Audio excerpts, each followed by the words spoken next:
Praise the lord. పునరుద్ధానుడైన యేసుక్రీస్తు నామములో మీ అందరికీ వందనాలండి. పరిశుద్ధ లేఖనంలో నుంచి కొన్ని విషయాలు మనం నేర్చుకుందాము. మరి మొదటి కొరింథీలు రాసిన పత్రిక 15వ అధ్యాయము 12వ వచనము మరియు 35వ వచనాన్ని చూద్దామండి.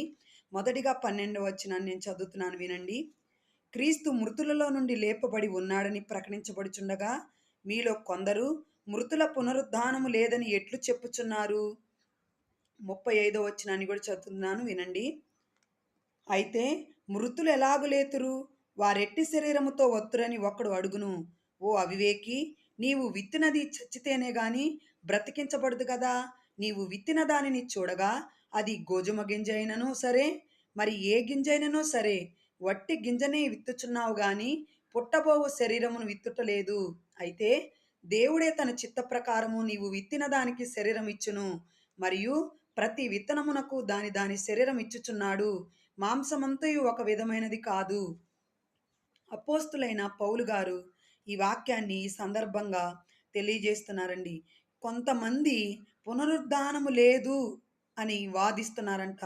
మరి యేసుక్రీస్తు చనిపోయి పునరుద్ధానుడై మూడవ దినమున ఆరోహణమై ఎత్తబడినప్పుడు మరి అప్పటినుంచి శిష్యులు అనేకులు మరి క్రీస్తు పునరుద్ధానము గురించి ప్రకటిస్తూ మరి ఆయన ఎలాగైతే ఎత్తబడ్డాడో మనము కూడా అలాగే మరి ఎత్తబడాలని పునరుద్ధానము గురించి స్వార్థను ప్రకటిస్తూ యేసుక్రీస్తు బ్రతికి ఉన్నాడు, ఆయన సమాధిలోనే లేడని క్రీస్తు పునరుద్ధానం గురించి ప్రకటించబడుతున్నప్పుడు కొంతమంది పునరుద్ధానం లేదు, ఏమీ లేదు అని వాదిస్తున్నారంటండి. ఒకడైతే మృతులు ఎలాగు లేస్తారు, వారు ఎట్టి శరీరంతో వత్తురు అని అడుగుతాడంట. దానికి పౌలు గారు చక్కటి సాదృశ్యాన్ని చూపెట్టాడండి. ఒక గింజని భూమిలో నాటినప్పుడు ఆ గింజ చచ్చిపోతేనే గాని దానికి ఒక ఆకారము ద్వారా మరలా బ్రతకదు అని ఒక గింజను సాదృశ్యంగా తీసుకొని వాక్యం ప్రకటిస్తున్నాడండి. మనం గోధుమ గింజని విత్తినప్పుడు ఆ గింజ చనిపోవాలంట. చనిపో చనిపోకపోతే అది మరి మరలా నూతన శరీరాన్ని ధరించి అది జీవ జీవం పొందుకోదంట.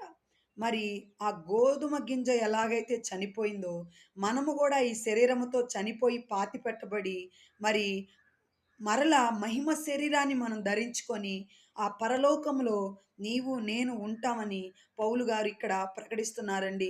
మరి ఒక గోధుమ గింజను పోలి మనము కూడా ఉన్నట్టుగా దాన్ని సాదృశ్యంగా తీసుకొని వాక్యాన్ని ప్రకటిస్తున్నట్టుగా మరి మనం చనిపోయి పాతి పెట్టబడి మరి యేసుక్రీస్తు ఎలాగైతే పునరుద్ధానుడై ఆ పరలోకానికి ఆరోహణమయ్యాడో నీవు నేను కూడా అలాగే ఆరోహణం అవ్వవలసిన వారంగా ఉన్నామని ఈ సందర్భంగా